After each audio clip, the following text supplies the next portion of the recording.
Welcome to MSP 1337. I'm your host, Chris Johnson, a show dedicated to cybersecurity challenges, solutions, a journey together, not alone.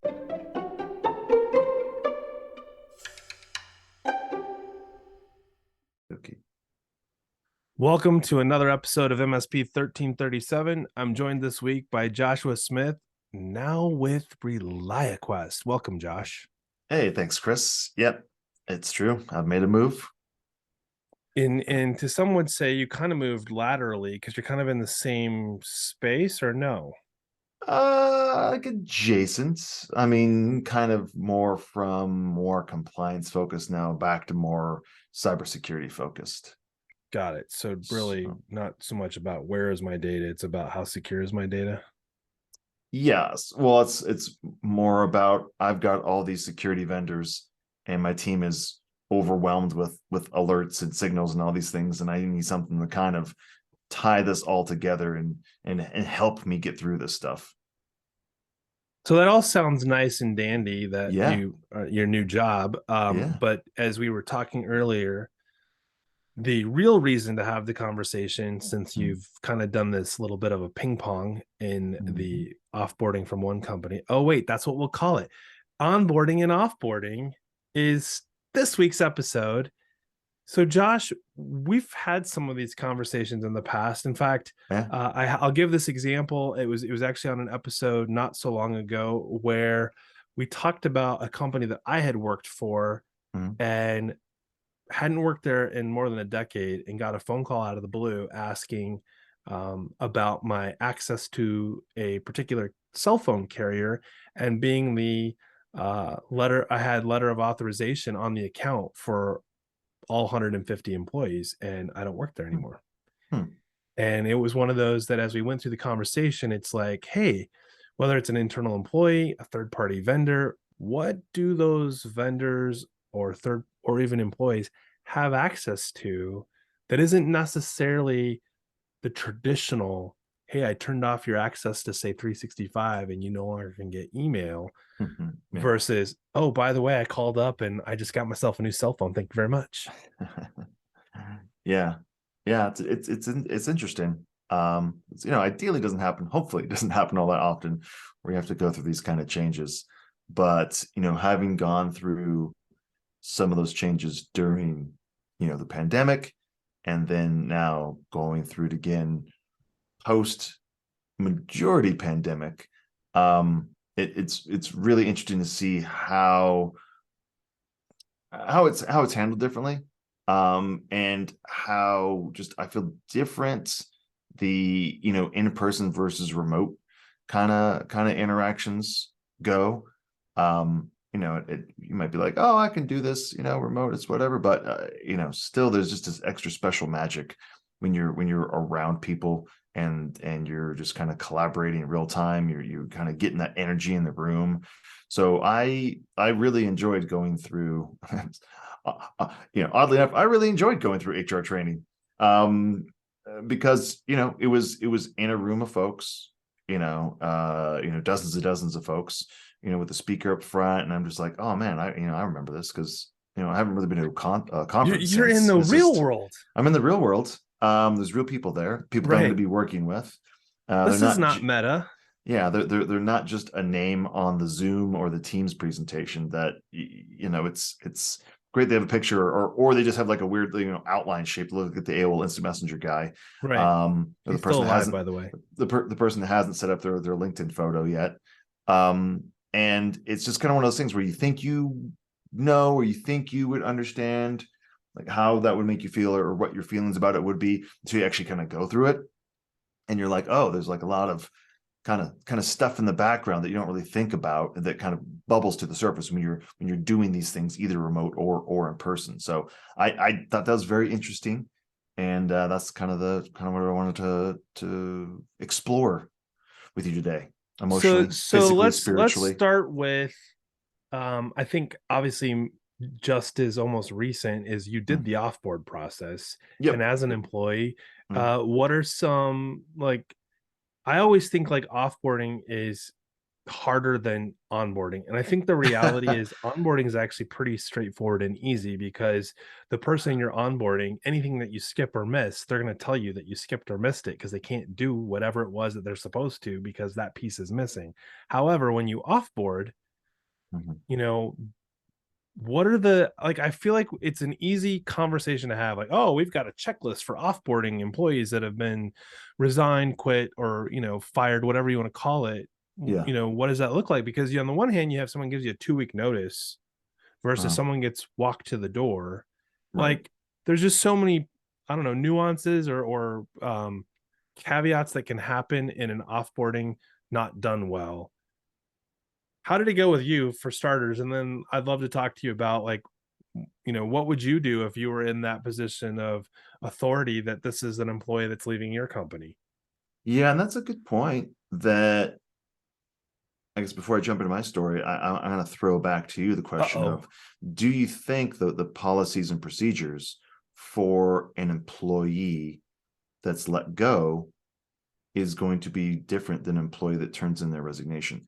Obviously, the timing will be different, but do you think that the steps are different? Right?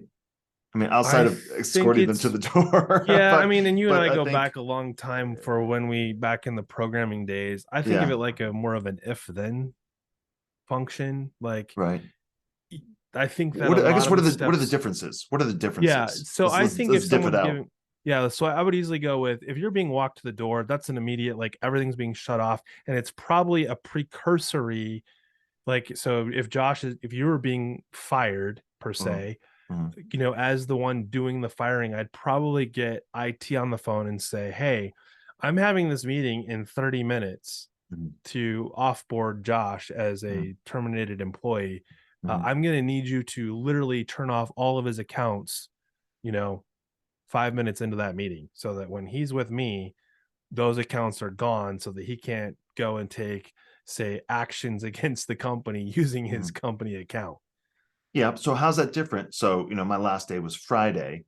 How's it different than HR being like, hey, Josh's last day is on Friday, shut off all his access at 5 p.m. on Friday? Right. How is that different? Well, because I think there's a little bit of participation in it, right? So, you said, "Hey, I'm quitting. Like, 2 weeks Yeah. from now, I'm not going to be an employee anymore."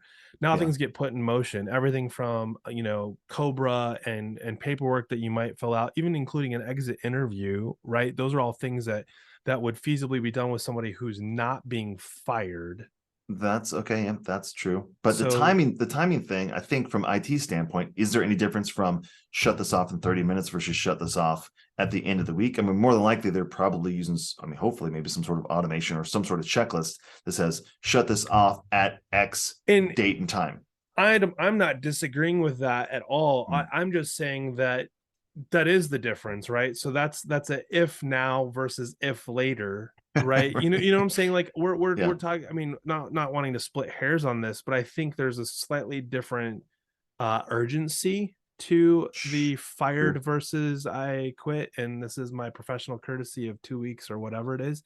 And I Yeah. think there's also in a I am leaving intentionally because I want to, Mhm. that you could also see that maybe in some cases you have sort of like, uh um you're removing access over time. So, like, you may eliminate certain things up front. Like, one of the things that I did, but when I left, was my email was changed to autoresponder that says, I'm no longer an employee with this organization. Here's my replacement contact details. If this is tied to something that you need my input on as a result of, a project or something that's not completed, here's my new contact details, and I'm happy to assist, because it was obviously, I left on good terms, right? Like, Mhm. so I think there's all kinds of stuff. The thing you have to weigh, I think, is what are the liability or risk of keeping any artifacts of the former employee in play Mhm. once their last day is over, because I think there's liability to both sides. Well, damn. That was, I probably should have done that. That would be a good. I should have set up an autoresponder maybe.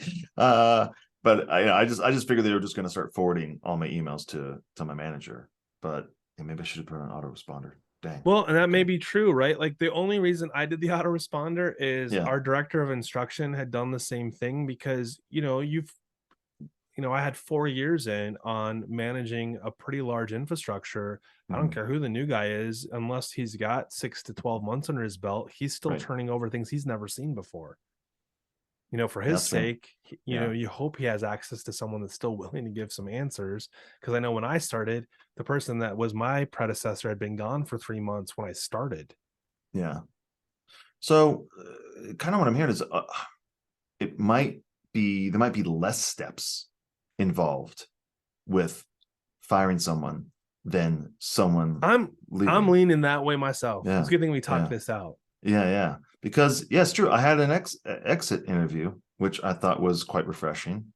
Um, and I mean, it's talk about like the best time to be honest. Right, Hey, right. ask me any questions you want. I'll tell you whatever. It's like I just took like a truth serum, and yeah, I'll tell you all my secrets and opinions. And my guess is, so prior to exiting, I'm Yeah. just thinking about this a little bit from in my head, maybe this a little bit in your head too, Yeah. is that when you leave a company, Mhm. there's lots of things at stake, but sometimes people will go, well, I should give the benefit of going to my employer first and saying, look, these are the reasons that I'm considering leaving.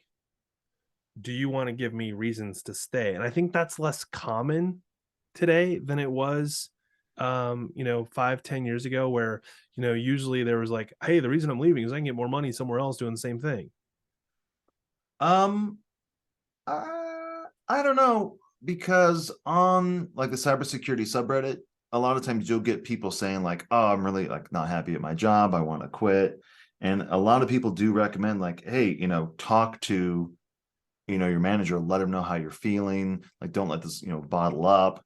And then some other people are just like, "This is a living hell," and other people Yeah. are like, "Well, stop, reach out to reach out to here, reach out to there, talk to these folks and get going." So I think there's a lot more near real-time advice now than I think maybe there was, let's say like 10 years ago, right? So there's a lot more folks in very niched forums where there's a lot more people there, right? There's a lot more people in cybersecurity. There's a lot more people willing to that have climbed the ladder now, or in directors, CISOs, all that kind of stuff. Maybe are more willing to share from all the entire spectrum, right, of an organization, to where I think people are getting. I hope people are getting better advice, or at least getting a lot more of that advice, so they can kind of weigh that all up to say like, hey, listen, if I'm really not happy, am I not happy because how my organization is working with me, and that can be changed, or am I unhappy in a way that I don't see any change that could correct my course of action, which is to leave, right? Right. So I think you bring I up do really think there's something a interesting better about, community around that now. well, I think you bring up something interesting about leaving a company that, Mhm. and I don't want to dwell on this, but I think it's important to note that if you don't have a good path in place for employees to communicate feelings Mhm. and to have those regular performance, I hate saying performance review because that's not really fair, because it's not like you're like, oh, and then tell me how I'm doing. It's like, no, really, you want to know more or less how emotionally, are the goals being met? Are you happy with the goals you're setting? If you don't have those paths or that dialogue, I think you ultimately put yourself in a position of, they're going to go. If they're finding something, they're going to go. Right, but you could also say it is a performance review, but it's bi-directional, right? Yeah. How am I, as your leadership, doing? Right? Here's how I think you're doing. Now tell me how you think I'm doing, and how can we both improve? So tell me Right? how honest you were with that, knowing that when you had your exit interview, you had no Right. problem being truly candid and honest about the exit. Oh, I was pretty candid. Right. So uh, rewind though. How open and were you on the flip side of that? uh, we on the Like exit like interview. so pre-exit interview, Oh, the communication side, how did that go? um, it was good. I think, listen, I'm a nerd, I'm a techie. Right. I'm like the SE in me, right? I feel like definitely the E is stronger than the S. So I do have like a natural resistance to confrontation, Sure. right? So Not that we ever worked together. right, yeah, I do pull my punches a little bit. So I definitely could be, and that's actually what my manager told me afterwards, you know, because he talked to me because he was bummed and I was bummed. We were both bummed. And he's just like, you know, was there anything that, you know, we could have done? And I was like, you know, this situation. And he's like, you know, I get it, and I'm happy for you, but you know, moving forward, I want you to be more of a spokesperson for yourself. That if there is the slightest drag, if there's the slightest thing that you would like to see changed, be more vocal about it. Be your own ambassador. And I really took that to heart because I do think I struggle with that. That sometimes I feel like you know, more things happen to me than I happen to them sometimes. I feel like I just need to lay on the couch and, you know, tell you about my dreams. Right, right, right. Yeah, But I'm a good yeah, shot. I think once I felt like there was no real confrontation, Sure. or that I wouldn't really rub anything the wrong way, or, you know, whatever. I definitely feel like I was definitely more honest, I think, maybe even to myself during the exit interview than maybe I was in previous engagements with, you know, my manager or my director. And that's on me. I could have definitely been a better team member by being a lot more open and honest earlier on, in that relationship. I know we weren't talking about it in this way, but I Mm. think the way you're describing this whole thing is the underlying cybersecurity is present, because I think about the idea behind employees that become disgruntled, unhappy, avoid confrontation. They have a tendency to be found with, you know, they've got the keys to the castle and they decided to share them with someone else. And I'm not saying they did it on purpose. Like I don't necessarily think that disgruntled employees suddenly become malicious employees, but you think about how someone gets phished, how Mhm. someone gets taken advantage of through social media. I mean, Yeah. if you're out there on the Reddit forums or you're posting on Facebook, or like what I love is, my favorite is on LinkedIn, just passed my level 3 security clearance. I should just search that LinkedIn. How many of those can I find? Those look like those would be good candidates for social engineering. But regardless, like stuff we post, people read. Yeah. So if you are disgruntled, what's a way for someone to take advantage of that? And suddenly you've been emotionally victimized, and suddenly you're compromising data that's in the organization you're considering leaving. I mean, I think just the exact campaign that North Korea was doing, which was phishing people on LinkedIn with job opportunities, right? Right. Hey, I'm so and so from Just fill out SpaceX or this Google or whatever. application. Gonna Yeah. need some details like your social security number and, like, you know, your date of Or birth or and like or firstborn and you your were blood type. download this form and it just Yeah. happens to be executable, right? Right. Right. So that's something. And then on the flip side, people usually announce when they get a new job. So that's also an opportunity to fish them as well, because they're not fully acclimated into who's who and what's policy, what's procedure, all this kind of thing. So you can get a disgruntled person because you know they're emotionally Yeah. vulnerable. And I think you can get someone on the onboarding because I think their knowledge or lack of knowledge vulnerable, right? Because I I actually already, got hit yeah, with one on my I onboard. did, I did too. I got one recently. I got a text message from the CEO. Wanted to know if I'd got his So message. that's actually different. So the Yeah, CEO one, as soon as your information got plugged into, you're working for a big enough company, that yeah. I don't think that's necessarily tied to something you posted on LinkedIn. That may actually be somebody, some of the contact information that they store on you may actually have been why. Because like we get them all the time at CompTIA. Like all the time we get like, hey, sorry I didn't reach out to you earlier. It's like, well, this is weird. My boss's boss doesn't generally send me text message. Oh wait, never has sent me a text message. Now he's Yeah. gonna send me one just because I'm doing the Yeah. podcast. But Chris, I hear you're sad. I don't text you more often. yeah, I hear you're disgruntled because I'm not texting you in a meaningful way. Here's a link. Yeah, yeah. Here's a link. Here's a link. You're just gonna pick your current emotional feeling. Yes, yes. But no, Okay, yeah, so it's so so let's mm, go the other direction. Let's, yep. I mean, you just finished the first week with your new company Yes, onboarding. yes. I Eye mean, opener. yeah, again, it really goes back to with my previous vendor, I was onboarded during during COVID, right? During the pandemic. So it was Sure. all remote, all recorded videos. Sure. And if you've ever had to sit through hours and hours and hours of corporate videos, Oh yeah. and you can, it's painful. And it's only slightly less painful you do it in person, because they're interactive, they get you involved, they feed you lunch, they hand you out some swag, and they kind of keep it, and they pace it as well. Whereas if I'm sitting down, It's okay, your do I pace. You just want to get it crush? done. Yeah, do I just sit here and crush 8 hours of HR videos, or do I take it slow, or can I just rush through it and get it done? How much am I going to remember?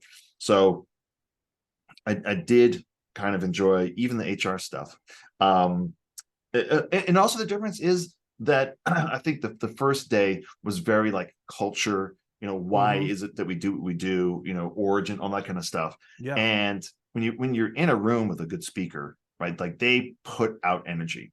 When you're watching a video recorded by a good speaker, it doesn't You really, still can't feel the energy. yeah, the radiation doesn't leave the Yeah. screen, right? It does a little bit, like, I've seen some good, like, recorded TEDx videos, sure, but it's But those are definitely TEDx videos. those are, I mean, those are Yeah. TEDx videos, right? And you're with people, and people cheering, like you get that kind of that energy from the crowd, the energy from the speaker, and it's kind of just like in a thin feedback. And then you go out afterwards, you go to an event, like we went bowling or something like that, right? So it's definitely different in a good way, I think, to do that kind of onboarding stuff in person. And I was really stoked, and I feel like I feel like you kind of get yourself wrapped in the You want to be culture. there. You want to be there, and I feel like you kind of start to feel like you belong faster. So Right. so culture, the Yeah. HR stuff that went well. Yeah. I think the listeners are going to be like, yeah, but what about the tech? Like, what was that like? Like, so I mean, I can tell you, like, one of the things that I uncovered when through my recent the process of actually hiring my replacement at the last place I was at was kind of weird. Like, not because he was new, but the onboarding, I could have done a better job. I didn't think through some of the things that he was going to need access to, because I had gotten so used to being the one that had the access, right? Like the Right. apps that you need to get into. And obviously that's more on a, high up the food chain, like whose credentials and whose keys are swapping out for the new person. But like in your case, like, did you hit any walls, like when they gave you the laptop like that out of the gate, like, oh, so can't log into that yet? This one doesn't work, or get some sort of like weird. Well, yes. Well, first off, when I walked in the first day, they had like the corporate backpack that's all themed. By the way, it's like a North Face backpack. So I'm just like, oh, I'm getting good vibes already, right? Yeah, Getting good vibes. I'm feeling warm and fuzzy. Yeah, I'm feeling warm and fuzzy. And they had this great like Camelback like water bottle. I'm just like, oh yeah, yeah, yeah. And then I look at the computer and I'm just like, oh no. MacBook Pro. M1. Yeah. And I'm like, Mac? How do I turn this thing on? Yeah, because I there's mean, no I power haven't used, button. It's just a yeah, black button. yeah. I haven't used a Mac in like I don't even know, like decades. Pause on that. Yes, So when I yeah. got hired, I had sort of the same thing. Like in advance, HR goes, "Hey, do you want a Mac or a PC?" And I'm like, "I want a Mac." So I show up and they hand me a PC. So I'm like, uh, okay, I think like I could do this, but I haven't been on a PC in probably as long as you haven't been on a Mac. Not that I couldn't use one, but so it's Right. funny because then they had no problem. Of course, they got the Mac, got it all squared away. But it's interesting, like, so I was given the opportunity to choose based on my experience. You Right. were given you got a North Face backpack. Yeah, yeah, it's true. Yeah, I do like the backpack. Yeah, it's good. But And does yeah. it have a good laptop sleeve for Oh, it your does. MacBook Pro? Oh Okay, no, okay, yeah. it's really nice. It's really nice. No, like all the stuff they gave me was super nice. I mean, I'm sure this Mac is really nice too. I'm just like, what do I do with this? So Right. you no longer worried about the power port because you got a MagSafe power port. And so now you have what, three No, I just have, USB-C ports. no, all it has is two USB-C ports. Are you sure That's it's a it. Pro? It says MacBook Pro. I don't know. Man, Some of the other folks had like four or whatever. I think mine has two. I think it has two. This is the funny part. It has two USB-C ports and has a mini jack port also. And I'm just what's a like, mini oh, jack port? like a headphone jack. Yeah, mine has a headphone jack. Yeah, So you have but headphone jack on one side and two USB-C ports on the other. yeah, something like that. Yeah, yeah. So I'm just like, oh, okay, this is interesting. So I'm like, Different. okay, yeah. But you know, like my setup at home, my keyboard, it's a PC keyboard, right? So I had to Google what is the option key on The a, Windows. Oh, the option key. yeah. Apparently it's the Alt key. The start key is the option key. No, the Windows key is the Command key. Yes. Yeah, and the Alt key is the option key. Oh, see, I have the Logi MX Creative keyboard Okay. Yeah, yeah. that has it actually has a option/start key and then a command/alt key. Okay. Okay. I mean, Wow, we're we really just going down. really went down a We're rabbit really going hole down on the rabbit hole now. We're accessories. like, oh, so So comparing cybersecurity is really important keyboards. in the Yeah. So, onboarding. but to your point, yeah, it's locked down. Right. First thing I did when I got on the MacBook Pro is pop the terminal and try to sudo, and it's like, you are not administrator. This has been reported. I'm like, okay. Yep. Yep. So they're probably So running Jamf or some they are. other. Yeah. Yeah. Well, I don't even know how much of this I should be telling, but yeah, they got it locked down, MDM, all that kind of good stuff. And you got like a store where you can go Yeah. and install specific applications, and that's pretty slick. Like the SSO portal, like how it ties into everything. What applications I can install by just clicking a button and it installs it for me. Like, Right. that's cool. That's cool. So I enjoy it. It's really well done. I'll have to say. And this is still kind of a youngish company, because I think I was being told that, like, 12-ish months ago there was 400 people, and now we're at like 1,000, right? So it's a very fast growing company. So I think they've had to scale pretty quickly. And I think in terms of like the IT, the standing up new users and such, it's been nothing but smooth. I haven't really run into a wall whatsoever. And the HR system they're using, it kind of just I walked in, all of a sudden I had all these little tasks, and they kind of walked me through all the stuff, like picking healthcare and signing up for all that kind of stuff. It was a very smooth process. So my hat's off to the team, both HR and IT, because really, outside of handing me a Mac, which I can't really hold against them, Yeah, a little bit. It's a little early to hold it against them. I mean, I hold it against them a little bit, but other than that, it's been a super smooth onboarding. And I think, like you said, it's almost easier to onboard somebody, because again, if they can't do something, there'll be a squeaky wheel. Whereas with offboarding, the longer the person's at a company, you start to get that permission creep, and you don't even necessarily know what they have access to, or even what equipment they have. Right. Because Like the longer the someone's collection there, over time. the collection over time, right? Unless you have a really good like inventory system, which I think companies are getting better at. They better. It's a requirement in most frameworks. Yeah, like the longer someone, if someone's been there like 5+ years, they definitely probably have some stuff that maybe the person that kept that Excel spreadsheet did forgot to transfer into the new system or something like that. Yeah. Or they have access to something, and ideally it's all back through your IAM. Right. So either it's going to be through Okta or Duo or Active, AD or Azure. Yeah, in Azure theory, AD. it's all tied into the SSO. Like your digital identity is all corralled inside at least the container, which you hope is, the case. But just throwing this out there though, like if go back 10 years, sure, we didn't have tools and platforms like what we're talking about right now to like you said, the third party HR software that they're using that has these check boxes for you to step through that exercise. I mean, not saying that you can't do it with Notepad and or a Word doc, right? But I mean, but still, like we've come a long ways to have tools like that give you like, oh, you haven't finished this part of your onboarding. Like that's just so I don't want to say it's refreshing, but it felt good when I went through it to know like, oh, I still have these two things I have to get done. Yeah. But then you got a little bit of vendor lock-in, right? It's a double-edged sword, because now you kind of have to do the onboarding. You have to bend to the will of probably the SaaS vendor, right? However they set up the onboarding.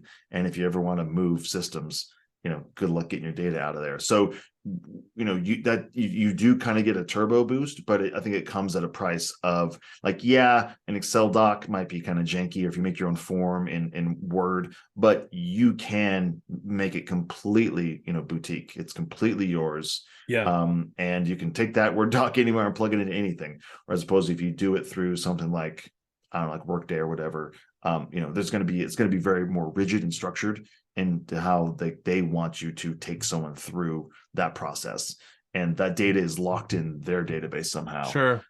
So I do agree, but there's always a trade-off, right? I guess my point was more along the lines of, we obviously hate documentation, right? Like we as yeah. as the programming of people in general, like Yeah. products like IT Glue and BizDocs and Passportal MSP, those products all exist because we failed to do the documentation. Like, oh, we document for you. And it's like, wow, okay. So, but I still have to do it, right? But you think about that from like an HR standpoint, a lot of those things are pretty straightforward, right? You all do your anti-discrimination, whatever's required by law. That used to be like, you were like almost kind of buffet style, like trying to bring everything to the cash register. Say, oh, I need all these things right now. Yeah. Well, yeah, I think it probably is more pro than con, obviously, because you get that automation, you get that workflow that you can put into place. And you someone can do can this keep all an remote. idea. Are you getting it done? Someone can check in on you. Well, yeah, because every time I, filled out a form, whatever, I clicked, submit, right? And so now they're like, oh, okay, Josh has done his I-9, he's done his whatever He ordered his business cards. He ordered. I still have not done that. I need to talk to See, somebody look about at that. I know. It's like I work for your HR. I just was thinking about that a second ago too. So this was largely more about process of onboarding and offboarding than it was about the fundamentals of, say, cybersecurity in this context. But I think this is where I think cybersecurity often doesn't look as shiny or pretty, right? Like cybersecurity does include these things. Like the biggest thing that we often miss is, what does the policy look like? What do the procedures look like? What's the guidance? And just in the offboarding and onboarding, I think we highlighted pretty well that there's quite a few pieces to the equation that aren't necessarily, the fancy MacBook Pro. Yeah, I mean, I'll tell you, the day when they brought up the HR ops folks and they kind of walked us through some of that stuff, was not as exhilarating, Right. as the next day when they walked me through the SOC, right? And I got to see all The shiny objects. yeah, essentially all the RGB keyboards that the analysts had, at their desk. But there were 3 monitors, and they had like, the dashboard up top showing like how, all the tickets are in flight and all that kind of stuff. So, that obviously was like a nerdgasm. That's when you drooled a little bit and like, I like RGB colors. Yeah. Like, oh, does that make you type faster? So yeah, so it is cybersecurity related, and obviously you still got to do what we would consider the boring stuff. But I'm sure HR ops and legal and all the finance, I'm sure that they are like, hey, I love the fact that we don't have to push all this paper anymore. So I'm sure they're excited about it, and walking people through all these different platforms so that they can kind of elevate or be more efficient in their job. I think more secure too, because if you think about it, you know that your data that you submitted into that platform is not in 80 different places, in OneDrive or local drive and shared drive, right? Like it's not, because you put it into that repository, that that's where it went. And unless that is compromised, it's not sitting in 8 or 9 different places. Right. It's not the filing cabinet down the hall. I'll go ahead and say yes. But we could do a whole nother episode on did we go the wrong direction too far? I've got feelings on that.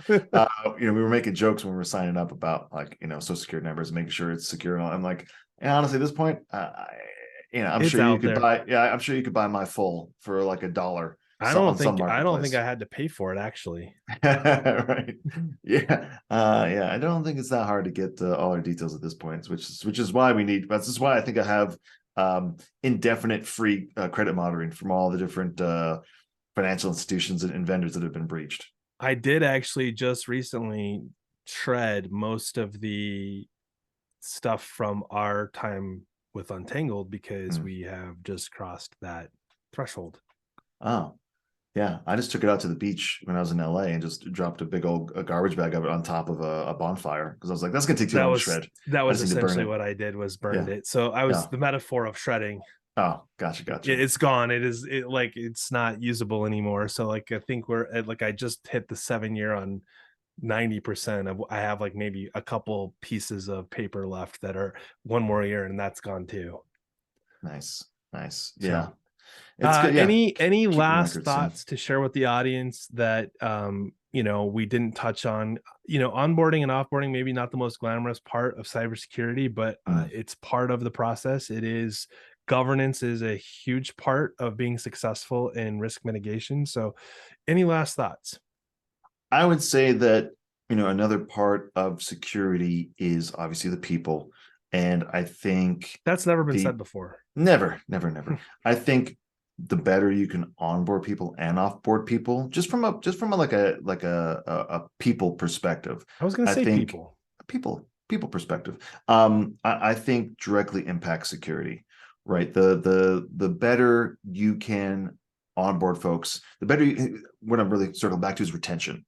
I think the better you can retain people through a good onboarding, right? The longer you can retain them, I think the better they will be as a security buffer, right? Because they'll be more engrossed in the company. They'll know more people. They'll know more procedures. Because again, we're getting fished when we're onboarding and offboarding, probably more so than the people that have been there for a decade, right? Because they know who the CEO is, or they know who the people are, and they're not going to just randomly get an email from somebody. So I think that makes them a better employee from a security standpoint. The longer they're with the company. Obviously there'll be permissions creep. You got to take care of that. And then offboarding, I think the better you can make the offboarding, because they always say that the most expensive thing is to hire a new person, right? So that's that cost of losing someone. I think could be lessened if you offboard them well.